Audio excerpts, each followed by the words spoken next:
She had given you your 10 seconds. Oh, I didn't hear that. Okay. So are we, I don't know. You're ready. Okay.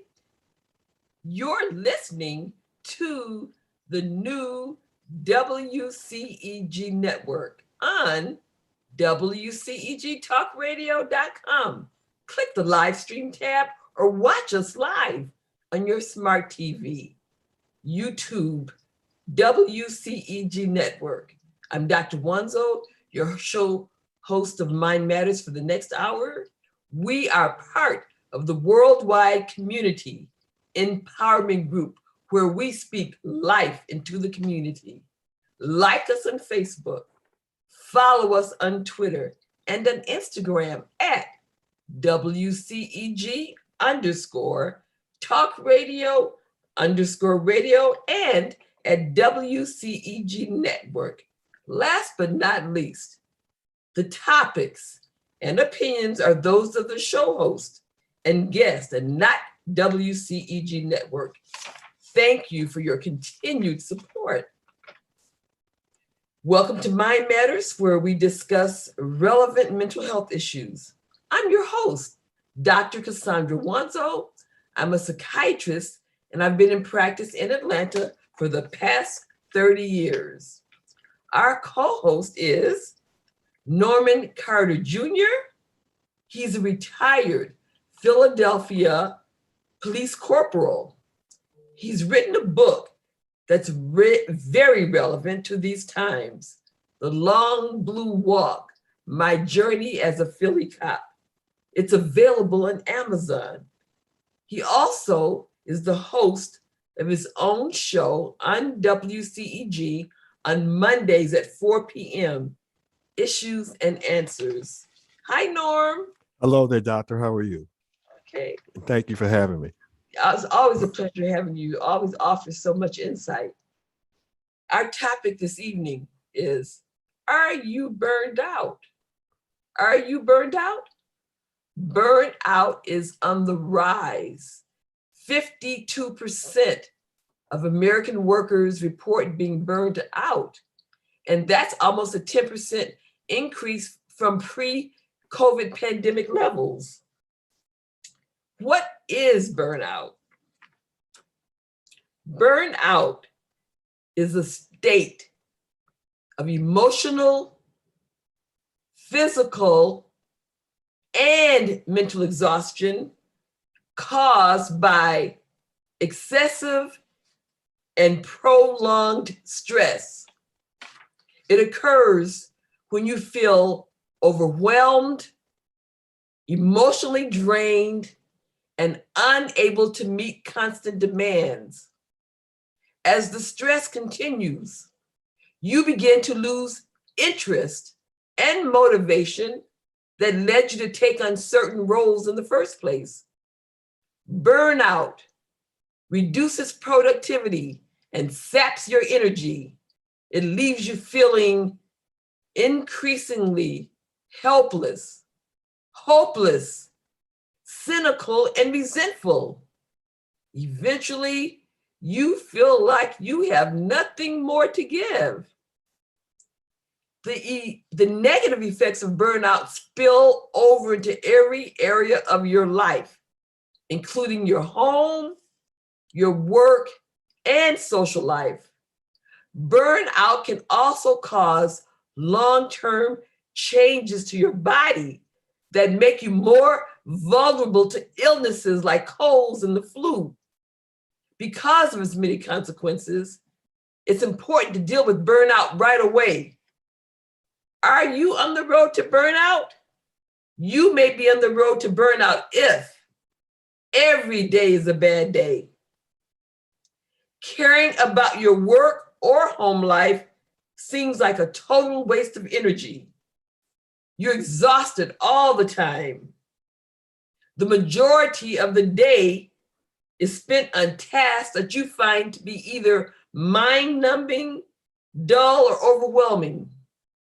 You feel like nothing you do is appreciated or makes a difference. The signs and symptoms of burnout can be both physical, emotional, and behavioral. So I'm going to go over some of the signs and symptoms that are behavioral, emotional, and behavioral, and then we'll stop. Most of us have days where we feel hopeless or overloaded or unappreciated, when dragging ourselves out of bed seems like an impossible task. If you feel like that most of the time, you may be burned out. Burnout is a gradual process. It doesn't happen overnight, but it can creep up on you. The signs may be subtle at first, but they become worse as time goes on. We need to recognize the early symptoms as red flags so we can take action to actively reduce our stress. If you pay attention and actively reduce your stress early on, you can help to prevent a major breakdown. If you ignore the red flags, you will eventually burn out. So here are the red flags: the physical, emotional, behavioral symptoms. The physical signs of burnout: feeling tired and drained most of the time, lowered immunity, frequent illnesses, frequent headaches, muscle pain, changing appetite or sleep habits. The emotional signs of burnout: a sense of failure and self-doubt, feeling helpless, trapped, and defeated, detachment, feeling alone in the world, loss of motivation, becoming increasingly cynical and negative as far as your outlook, having a decreased sense of satisfaction and accomplishment. The behavioral signs of burnout: withdrawing from responsibilities, isolating yourself from others, procrastinating, taking longer time to get things done, taking out your frustrations on others, skipping work or coming in late and leaving early.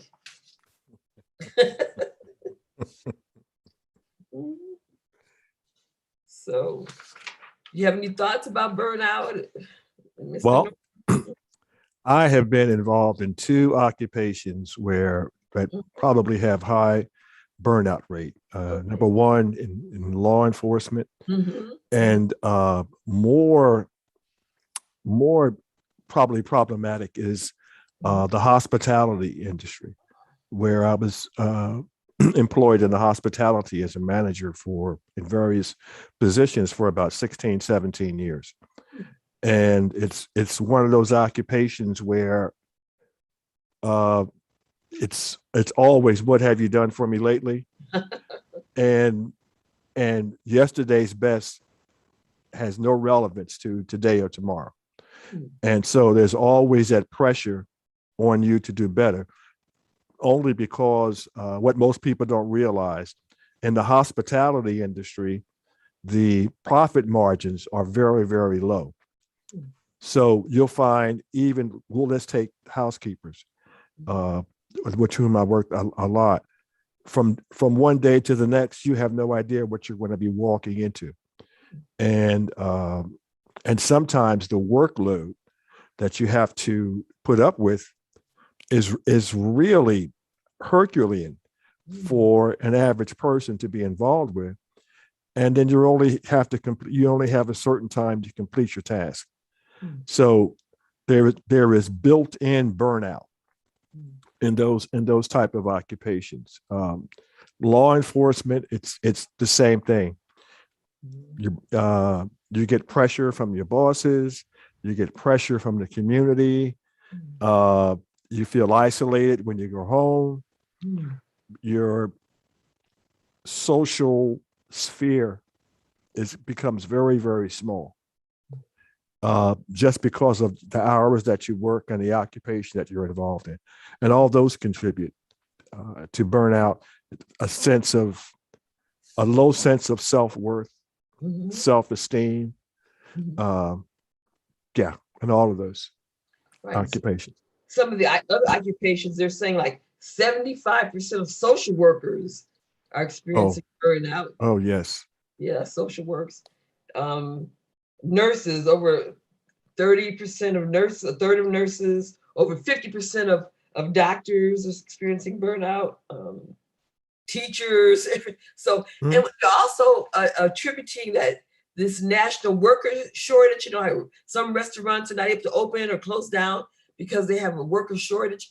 Well, they are attributing that to burnout as well. The Great Resignation.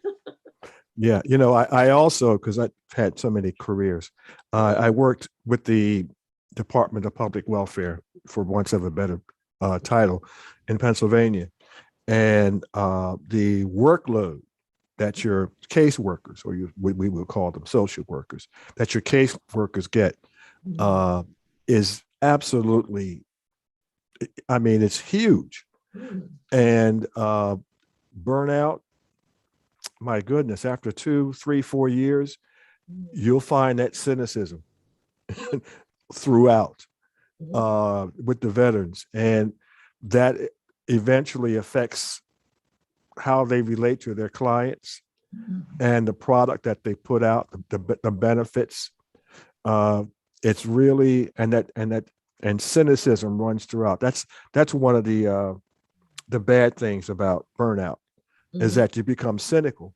Exactly. And that not only adversely affects you, but it affects the people that you're dealing with. Exactly. And you take that home to your family and your spouse and all of that. Yes. Yeah. In terms of like burnout, I was offered this one position, I guess I'll say at the VA Medical Center, and it was an outpatient clinic. And so I asked them, well, what would my caseload be? You know what they said? 1,000 patients. I said, 1,000 Wow. patients? I said, thanks, but no thanks. So that I can see that being burned out, a caseload of 1,000 patients. Yes. Yes. And I would be responsible for 1,000. Yeah. That's like what social workers and caseworkers get into, those type of workloads that are really make it impossible for you to do the good job that you're supposed to do. Yeah, I mean, really, 1,000. I just couldn't wrap my mind around how I can be responsible for 1,000 patients. It just blows my mind. But they just said like it was just nothing. I said thanks, but no thanks. I can't do that. I once had a conversation with this was last year with someone who is involved in police reform, and he was very cynical about homicide investigations. But in his mind, homicide investigations were conducted the way Columbo or You See the People do on TV. And I had to explain to him that these detectives have caseloads. They may be working on 10, 15, 20 cases at any given day. And it's probably exceeds that for those who have been on the job for quite a while. And you don't have time to put a lot into any one case at any one time. So that was eye-opening for that person. But there are a lot of occupations in I guess throughout the work world that have that built-in tendency, a high tendency of burnout. Wow. You have to know how to break it. Wow. How to give yourself a break. Audience, if they have any experiences to share, to talk about their experiences with burnout, if y'all have any comments about your experiences. Also, I wonder about public defenders who have all these cases. I wonder. Same thing. Yeah. Same thing. Yeah. And then they get burned out and they leave that profession and they go into private practice. And it's almost no different. You have some control. You have more control over what you take in. But those people, like public defenders, their workday easily is 12 to 15 hours a day. Public defenders, wow. Easily. And it's hard to put the time in on every particular case that their defendants need. And that's sort of a built-in, that's all based on funding, and it's always underfunded. Wow. And that really affects people who really can't afford to purchase legal representation. In fact, those are the people who are most likely to have that you're going to find in court for whatever reason. And please get rid of the prejudice that everybody who comes before the court is guilty. For I personally know that is not true. people get caught up in circumstances. I can tell you an incident that happened in my life, but that's making us too far off the point here. Is it about burnout? Does it have to do with burnout? Well, no, it talks about it's more reflective of how the system works against people who don't have an opportunity to get proper legal representation. Did you ever feel like you felt burnout in your years when you were in law enforcement? Oh, absolutely. Really? I know what it's like to as I would walk into my police headquarters, taking those steps, walking up those steps to go into the building, and getting that knot in the pit of my stomach. And you just didn't. Every step took effort. And then once you got into the building, there was this heavy atmosphere. I mean, you just didn't feel comfortable. And the one thing you wanted to do was, let me just get out of this building, get away from these people. Wow. But that was sort of orchestrated by other people. I mean, they were doing exactly what they wanted to do to get me into that position. If you read my book, you'll find out all about that. But but getting back to burnout, that was one of the reasons why I left. I had enough within me to know that it was time to leave, that it was a time to leave. Hospitality industry, the same thing. You see things are changing.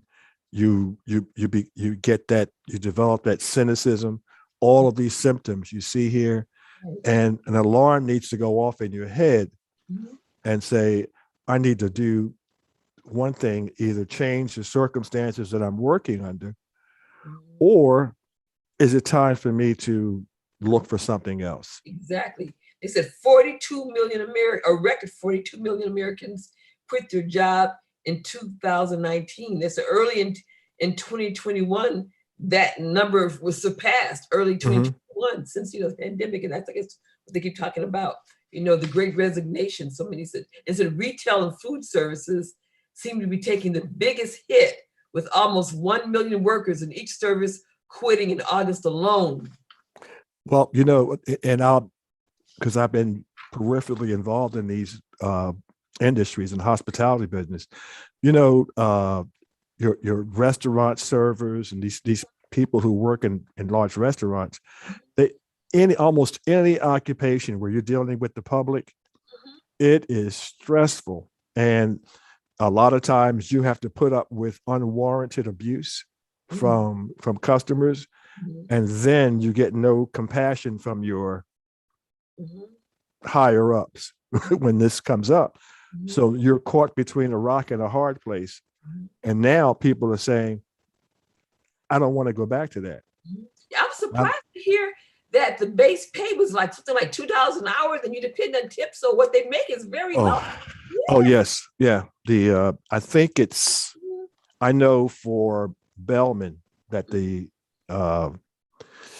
salary was something like maybe $4 an hour. It's probably something similar to your waitresses and waiters, your wait staff.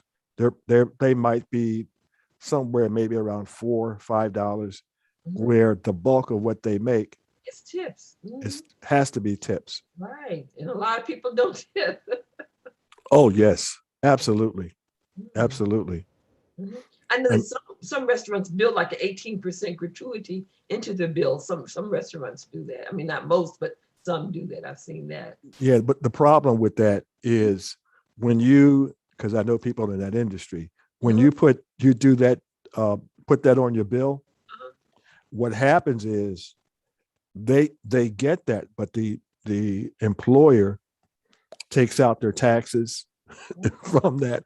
Really? Oh yeah. 18% gratuity? Yes. What?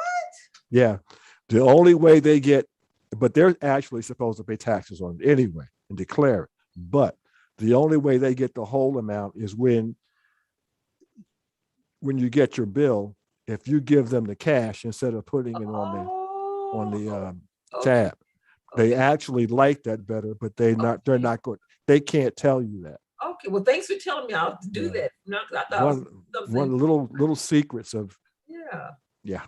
Okay. Okay. And like right as far as like early on in the pandemic, you saw like the stories of all the nurses and doctors being burned out because of the number of cases and then the people that were dying.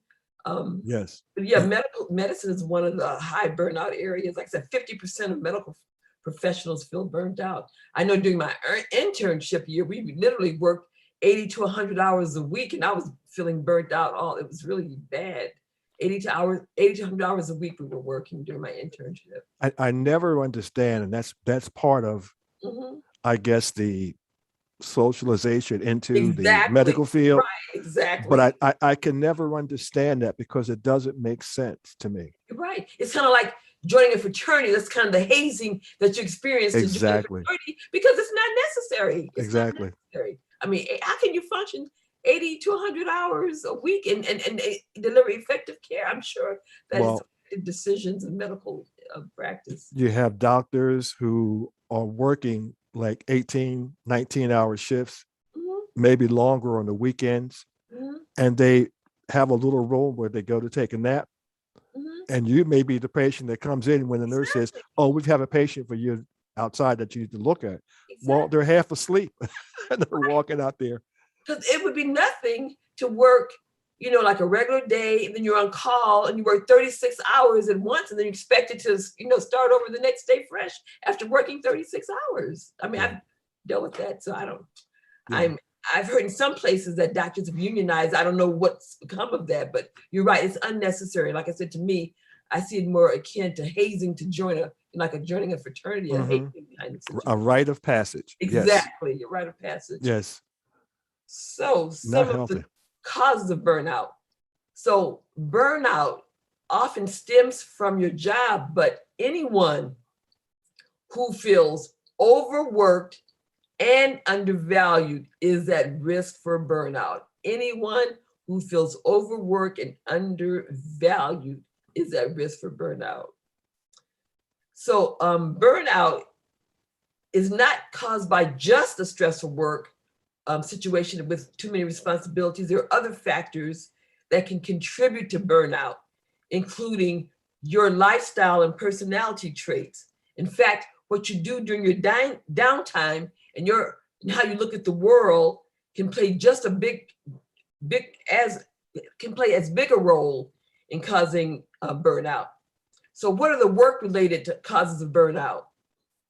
Feeling like you have little or no control over your work, lack of recognition or reward for good work, unclear or overly demanding job expectations, doing work that's monotonous or unchallenging, working in a chaotic or high pressure environment. What are the lifestyle causes of burnout? Working too much without enough time for socializing or relaxing, lack of close, supportive relationships, taking on too many responsibilities without getting enough help from others, not getting enough sleep. What are the personality traits that can contribute to burnout? Perfectionistic tendencies. Nothing is ever good enough. A pessimistic view of yourself and the world. The need to be in control and the reluctance to delegate to others. Let me say that again. The need to be in control and the reluctance to delegate to others. Also, high achieving type A personality. Yeah. I think one thing that I discovered in researching this topic, because now we have a lot of people working from home. Exactly. And burnout is prevalent in those workers. And one of the things that they tell you to remedy that, which was surprising to me, and I have to tell my wife this, is that once you finish your 8 hours, you need to take everything and turn it over and push it away. Exactly. That's what I do, because with the clinic I work at, I've been working from home. So at 5 o'clock, after 5, I don't answer the work phone at after 5. Like, yeah, I don't answer Right. that. Yeah. Because they have somebody who's on call. So, I mean, if I were expected to be on call, but I'm not, but they have somebody who's on call every day. So I'm not on call. So 5 o'clock, I turn it off. And that was one of the downsides of being a manager in the hospitality business, because you're a manager, they give you a phone. And that sounds great, except for the fact that you can be, as happened to me, you're in bed at 11 o'clock at night and you get a phone call and you have to go in. Really? You were a manager? So what did you do in the hospitality? Whoa, goodness. I started off as a security manager. I moved to housekeeping manager, and then I moved to front office manager. Okay. All high stress positions. Wow. Yeah. And I also go in anytime you have to go in. Yeah, you may do your work day is not 8 hours, it's 10 hours. Wow. But your standard work day is 10 hours. But I have days where I've worked double shifts. Someone calls out and you have to cover that shift. Yeah. So were you there double shifts in the restaurant? Yes. Wow. Yeah. Well, someone mentioned, and this is something we hadn't talked about, ministry. My father being a minister, I witnessed. I mean, it's like he was on 24 hours a day, 7 days a week, never off. He always was available for the people in the church, always going to see people in the hospital. I mean, you're right. That was poor father. And I always felt he never took enough time off for vacation time. The only vacation time he took was like when he went to the National Baptist Convention, and that's not really a vacation. off. Yeah. But as a daughter of a minister, I could see that. Wow. That was one of the things I always said. I would never marry a minister.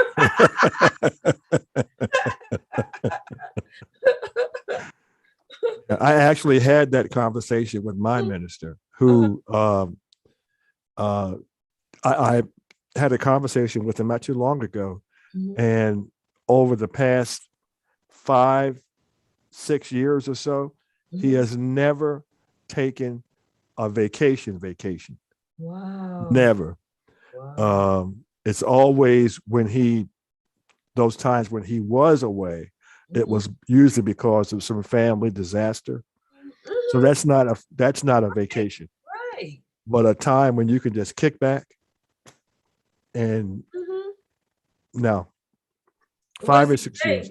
What's his reason? He can't. What's his reasoning? His rationale? Not knowing how to let go, refusing to delegate. Exactly. Yeah.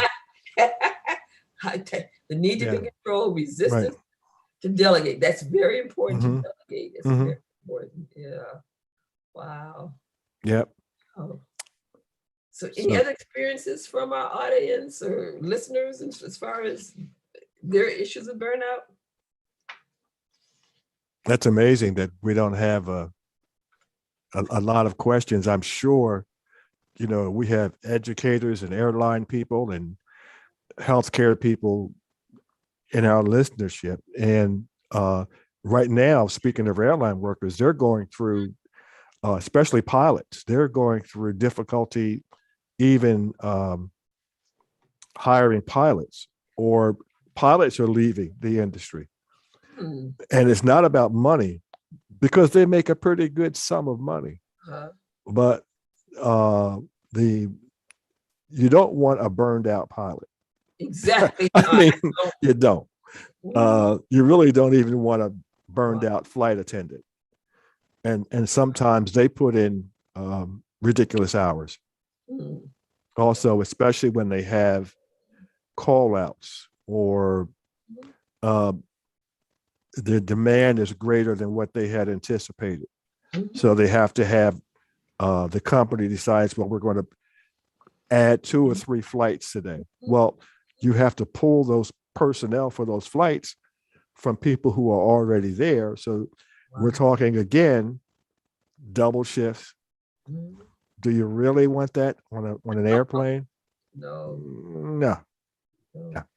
Somebody mentioned parents can be burned out. That's true. Like I said, anyone who's overworked, who feels overworked and undervalued can be at risk for burnout. So homemakers who they're full-time having to manage the household, the children, cook dinner, whatever, can be burned out. So anyone is at risk for being burned out.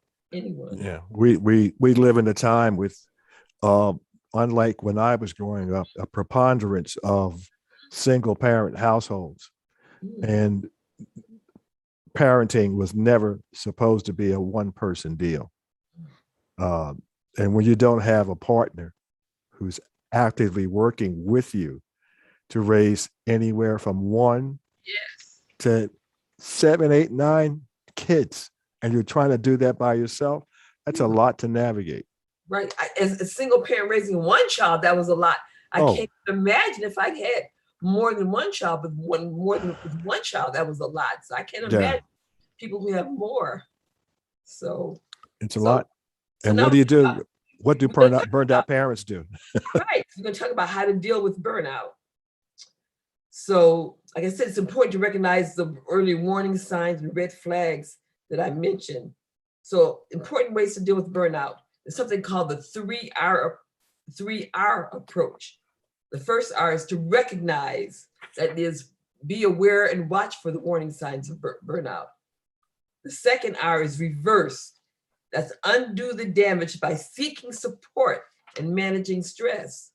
The third R is resilience. Build your resilience. So R is recognize the stress, 2, reverse the stress, and 3, build your resilience. And here's some tips on how to do that. Okay, tip number 1, turn to other people. When you're burned out, problems seem insurmountable. Everything looks bleak, and it's difficult to muster up the courage and energy to take care of yourself. But you have a lot more control over stress than you may think. Here are some tips to help you deal with the overwhelming stress and get your life back in balance. Social contact. It's important to develop social contacts. Find somebody who will listen to you. They don't have to fix the problem, but if they listen to you, someone who listens to you without becoming distracted or judgment is very helpful. Reach out to those closest to you, such as your partner, family, and friends. Opening up, some people think by trying to talk to other people, they'll become a burden, but that's not. In fact, most friends, family, loved ones will be flattered that you felt enough to confide in them, and that will strengthen your relationship. Be more sociable with your coworkers. Developing friendships with the people you work can help you deal with burnout. Take a break from your smartphone. Limit your contact with negative people. Hanging out with negative people who do nothing but complain will only drag down your mood. If you have to work with a negative person, try to limit the amount of time that you spend together. Helping, like joining a cause, a community, church, or some community group can help you to deal with burnout. Find new friends. You can always build new friendships. The power of giving, being helpful to others helps to reduce your stress. Tip number 2, reframe the way you look at work. If it's possible, if you're able to quit and find a job that's more satisfying, do that. But I know that's not possible for everyone, but if you're able to, consider that as an option. Because I know that, we're just grateful to have a job that pays the bill. But if you're not able to leave the job, then what you can do is try to find some value in your work. Even in the most mundane jobs, you can focus on how your job helps others, or how you're helping other people. So focus on aspects of the job that you enjoy. Changing your attitude towards your job can help with burnout. Very, very important. Find balance in your life. Let me say it again. Find balance in your life. If you hate your job, look for something meaningful and satisfying elsewhere in your life, your family, your friends, your hobbies, voluntary work. Focus on the parts of the life that bring you joy. For me right now, it's my grandson. That's my biggest joy and focus. It brings me so much joy. So that's just the biggest joy in my life right now. Take time off. As you say, the minister who wouldn't, you need to take a break from work. Go on a vacation, use your sick days, take a mental health day, whatever it needs. Take yourself away from the situation so you can recharge your battery. Mm-hmm. Tip number 3, reevaluate your priorities. Burnout is a sign that something in your life is not working. Take time and think about your hopes, your goals, and your dreams. This can be an opportunity to discover what's really important to you, what matters to you, and make your life more meaningful. Here's another important one. Set boundaries. Don't overextend yourself. Learn how to say no. That was a biggie for me because I was always saying yes, yes, yes to everybody. But now I'm learning how to say no. So no helps you to find the time that you need to do the things to commit to yourself. Otherwise, you'll spread yourself too thin trying to say yes and please everybody. Nourish your creative side. Creative is a powerful antidote to burnout. So whether you like for me, I write poetry, or if you like to do art or whatever your creative side is, find something to use your creative side. Set aside time to relax, like where you do nothing and don't feel guilty about relaxing. Another important thing to help burnout is getting enough sleep. Because if you feel tired, that can make burnout worse. So you need to get plenty of sleep. They recommend at least 7 hours. Tip number 4, make exercise a priority. Even though it may feel like the last thing you want to do when you're burnt out, exercise helps stress and burnout. In fact, when you're exercising, you're increasing your body's level of endorphins, which are your body's natural feel-good chemicals. So exercise helps to boost your mood. Tip 5, support your mood and energy levels with a healthy diet. What you put into your diet, just like fuel you put into a car, is important. It determines your level of energy and moods during the day. So what you want to do is minimize sugar and refined carbs. So, eat things that are, more healthy, fruits, instead of like the high sucrose drinks and things like that. So reduce things such as caffeine, which can affect your moods. Avoid nicotine. People think that smoking helps to relax them, but nicotine is a stimulant and makes you more anxious.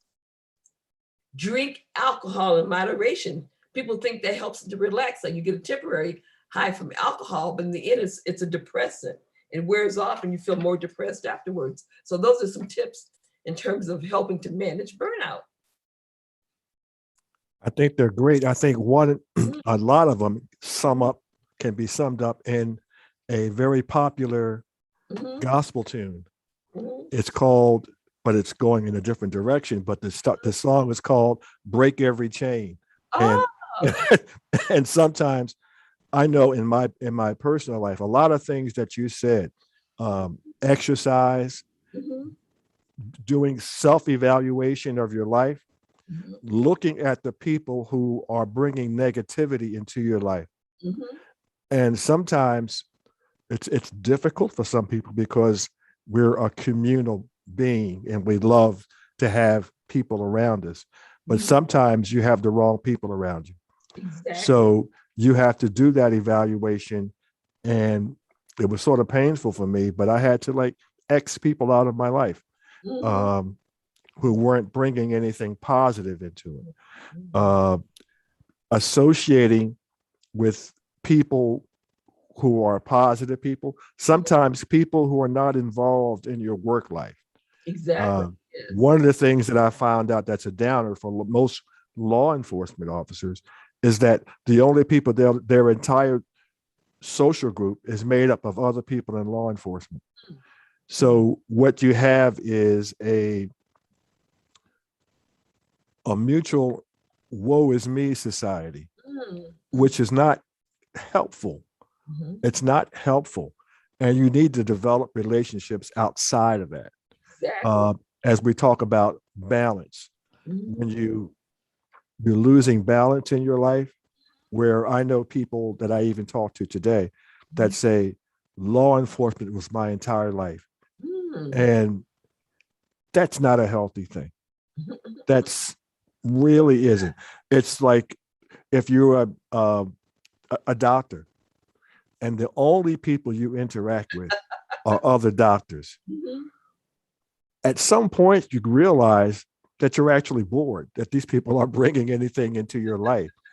And you have to break that chain. You have to pull away from that. And that's difficult for some people to do. Your work hours, many hours you put into your job, that has an effect on it, because sometimes if you're working a job where you're working 10, 11, 12 hours a day, and then you still have a family to take care of, that limits your social interaction with other people. Exactly. So you have to be purposeful in recognizing that situation and reversing that situation. I remember my father used to say, all work and no play makes Jack a dull boy. Yes. Very, very true. Very true. Very true. I think, even though I'm thinking of my father in terms of him being a minister, but the thing that he did was walk every day. He walked 4 miles every day, even until his 80s. He walked 4 miles every day. And so for him, that was a form of relaxation and exercise both.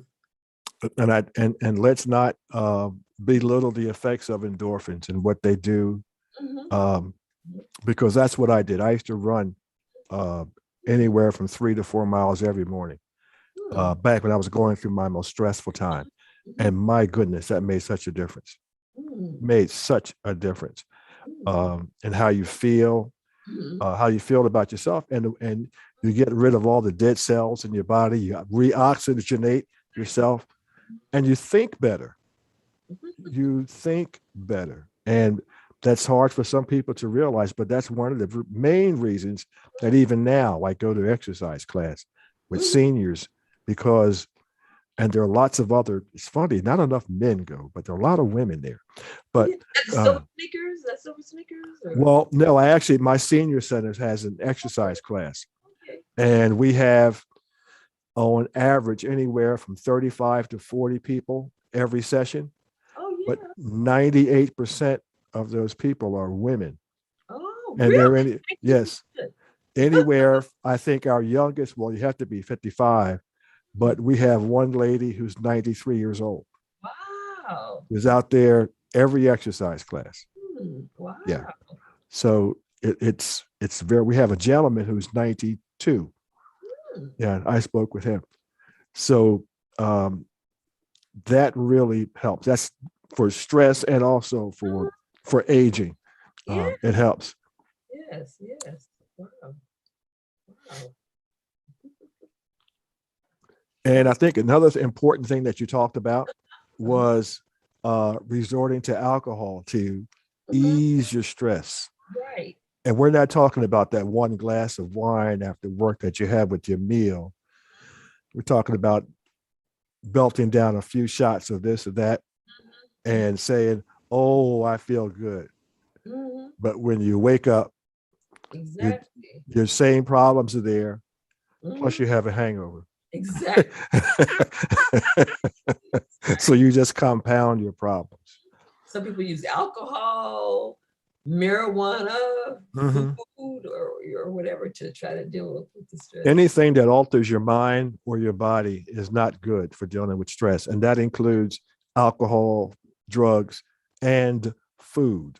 Because some people do use food as a stress reliever. Food, shopping. Oh, yes.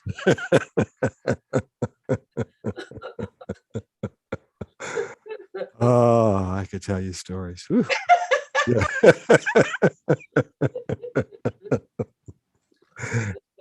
That's all about to that self-worth. I need to go out and do something to make me feel good. So you go out and you treat yourself to something that you really don't need. It's like you go out and you're feeling so down and out, and I want to feel better. And you go out and buy yourself a car that you know you can't afford. Or you buy a suit or a hat or a pair of shoes. You go out and buy yourself a pair of Air Jordans, or, something like that, to enhance your self feeling of self-worth. There are other means, and you've cited some very good ones for resolving that issue. So I want to mention that burnout can also lead to depression, anxiety, and multiple physical illnesses. Like burnout can contribute to issues with your physical health, such as heart disease, obesity, high cholesterol, increased drug use, increased alcohol consumption, type 2 diabetes, male infertility, and sleep disorders. So burnout, like I said, it's really negative things. So be aware of the signs and symptoms early so you can take action. Like I said, something that creeps up on you. It's not something that happens overnight. It's gradual. So you need to be aware and make sure you're aware of the warning signs and symptoms. And I see something from one of our guests that's mentioned, and I should have mentioned it earlier myself, is that suicide can be, and is often an end result of burnout, exactly, stress, burnout, and because the burnout can lead to depression, which then leads to suicide. The difference between depression and burnout is, well, with depression, you can have a cause, but you don't necessarily have to have a cause. With depression, you can have a cause, but there doesn't always have to be a cause with depression. But the burnout can lead to depression and suicide. Yeah. And so some of the symptoms of depression are some of the same symptoms of burnout. They overlap. But some of the other differences in terms of symptoms of depression is the suicidal thoughts. That's one of the main things that's where depression, where burnout has gone to depression. So in fact, let me give I had some numbers for people to call. Let's see. Suicide hotline. Suicide helpline. If you or somebody is experiencing suicidal thoughts, the number is 1-800-273-TALK. There's a crisis text hotline, which I don't have on me. So, but the suicide helpline is 1-800-273-TALK. If you or anybody you know is experiencing depressive, suicidal thoughts. So. And if all things, if you can't think of anything else, call your local hospital. Yes. Yeah. It's not complicated, especially if maybe you might not be the person that's burned out or stressed out or depressed, but you may know someone that's going through that, and just making that phone call could help. Exactly. Someone just said, people don't fake depression. People fake being okay. And that's true. Ooh, yes. Yeah, someone just said, people don't fake depression. Ooh, yes. Being okay. So it's okay to get help, to reach out and talk to someone if you're experiencing symptoms of depression, you're not coping. But early on, like, look for these signs of burnout and take action early on, because like I said, it can creep up on you. So. Yep, you have to know how to break the chains, break the shackles. But sometimes it's beyond sometimes it may be beyond I have an old saying that I made up years ago, is that when you're underwater, you don't feel wet.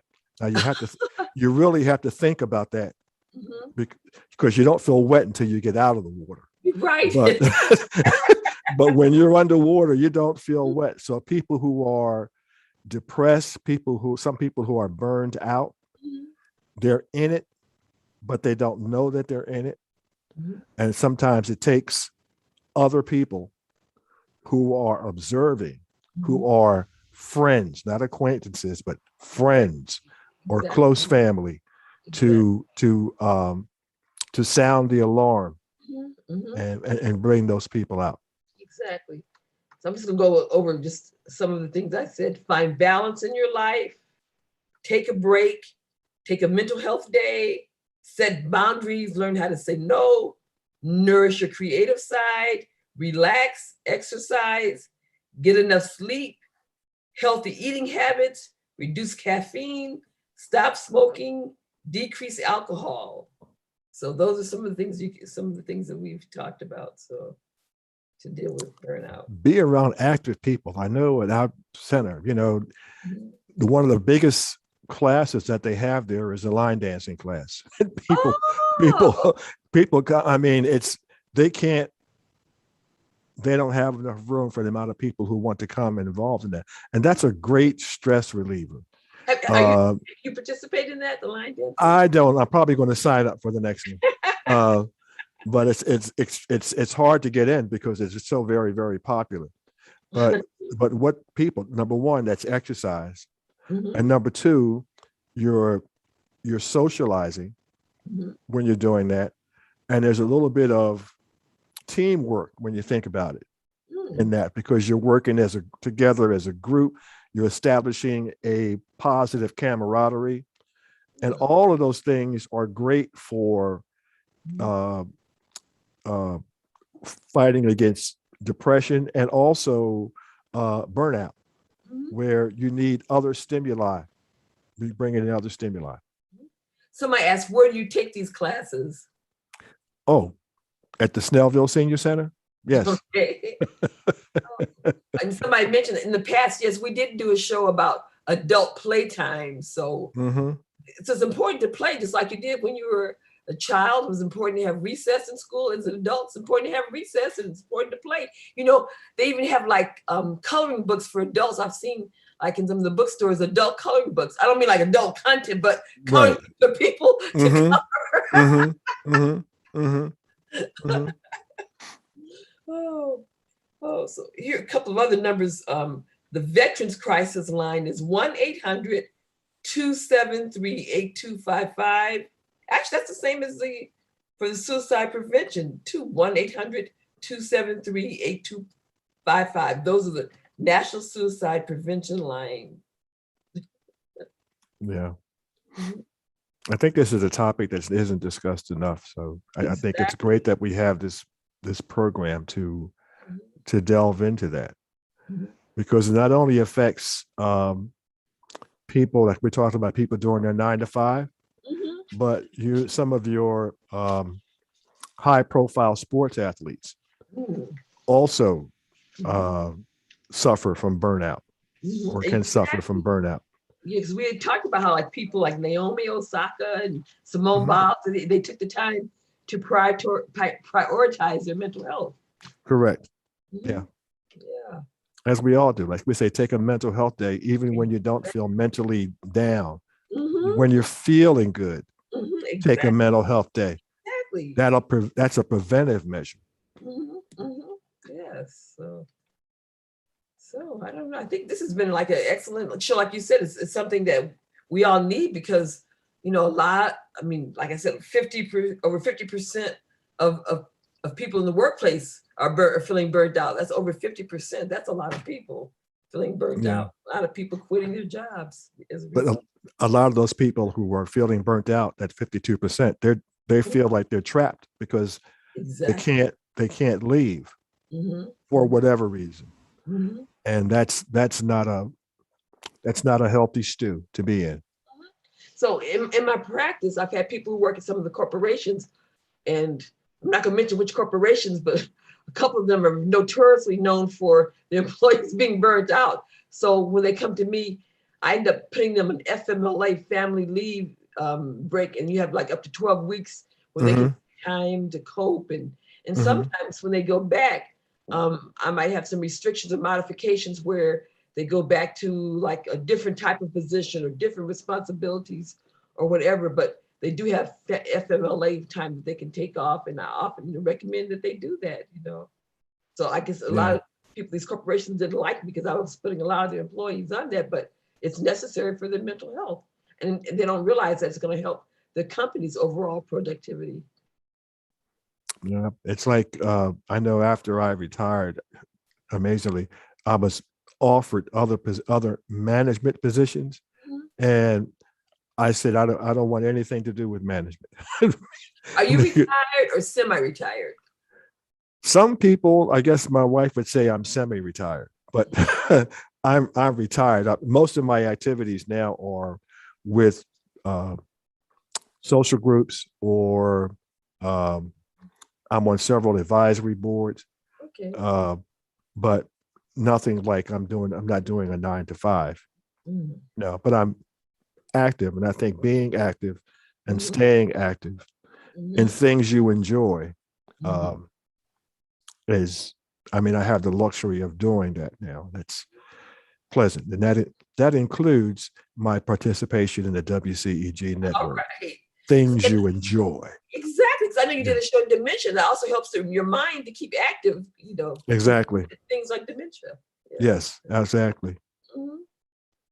Wow, this has been wonderful. So, let's see. And also, I just for our listeners, if you go for us older folks, if you go to the AARP website, it has a lot of the information that that you put out about stress. Okay. The AARP and also the Mayo Clinic has an extensive information about that. Much of the same information you have. Someone mentioned that insurance is provided for mental health, but employees feel if they use it, they will be ostracized. I know that some corporations, I'm not sure, I know it, they had like the employee assistance programs. Yes. Where you could go and they would, offer counseling. And to my knowledge, they don't report back to their supervisor. Correct. They do have the employee assistance program. Correct. EAP Absolutely. program that's free to the employees, and they offer so many number of sessions where you can go and receive counseling about, I guess whatever it is that you're dealing with. So the EAP employee assistance program, so you can check to see if your job or corporation has something like that EAP employee assistance program. So, all right then. This has been a wonderful show. We're WCEG Talk Radio, part of the Worldwide Community Empowerment Group. And we will be back in 2 weeks. Don't know what the topic will be, but we thank you for your participation as a listening audience, and you have a blessed rest of the week. Thank you. All right.